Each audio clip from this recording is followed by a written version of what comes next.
Truk tangki minyak di depan kita ini, bagi kita mungkin sudah tergolong rusak total. Tapi bagi para mekanik di Peshawar, Pakistan, ini hanyalah lecet ringan. Dengan 20.000 rupiah, mereka bisa mengoprek sebentar dan membuatnya hidup kembali. Meskipun memperbaiki truk tangki terdengar sangat berbahaya, kenyataannya memang benar-benar tidak aman. Tapi bagi para mekanik yang mengalungkan nyawa di pinggang, ini sudah jadi makanan sehari-hari.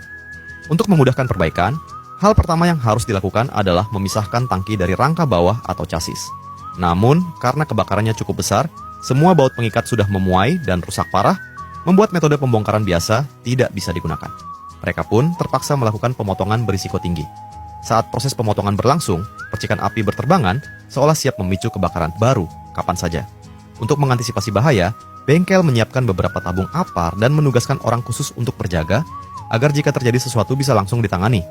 Ketika tangki akhirnya berhasil dipisahkan dari chassis dengan bantuan derek, muncul asap tipis dari mulut tangki, menandakan bahwa jika penanganan salah sedikit saja, ledakan atau kobaran api bisa terjadi kapan saja. Kebakaran sebelumnya memang sudah membakar habis seluruh material mudah terbakar di dalam tangki, dan membuat logamnya berubah bentuk atau menjadi rapuh. Karena itu, semua bagian harus diperiksa secara detail untuk menentukan mana yang perlu diganti dan mana yang masih bisa diselamatkan. Untuk membersihkan karat pada chassis, seluruh kendaraan dibongkar hingga hanya menyisakan rangka utama. Bahkan kabin yang sudah penyok parah pun tetap bisa mereka tangani berkat keterampilan para mekanik yang luar biasa. Setelah itu, mesin pun dilepas, membuat rangka tampak benar-benar kosong. Karena dudukan utama mengalami deformasi parah akibat panas, mereka harus menggunakan mesin hidrolik untuk meluruskannya. Tapi keberadaan gardan depan dan belakang justru menyulitkan proses tersebut dan membuat pengerjaan jauh lebih rumit. Melihat kondisi ban yang sudah benar-benar rusak, para mekanik tidak punya pilihan selain membuangnya. Setelah melalui serangkaian proses yang menegangkan, truk akhirnya terbongkar total, dan tahap perbaikan pun dimulai. Sesuai permintaan pemilik yang ingin menjadikannya raja beban 100 ton, chassis harus diperkuat.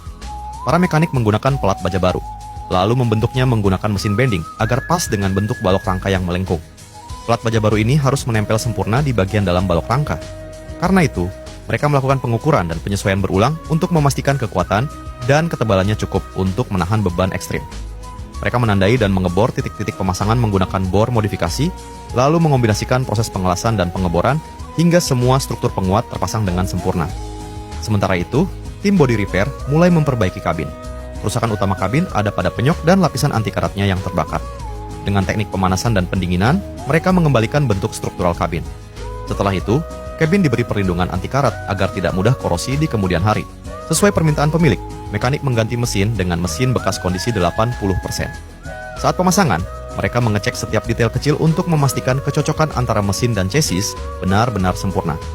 Setelah semua komponen dipasang ulang, bentuk asli kendaraan mulai terlihat kembali.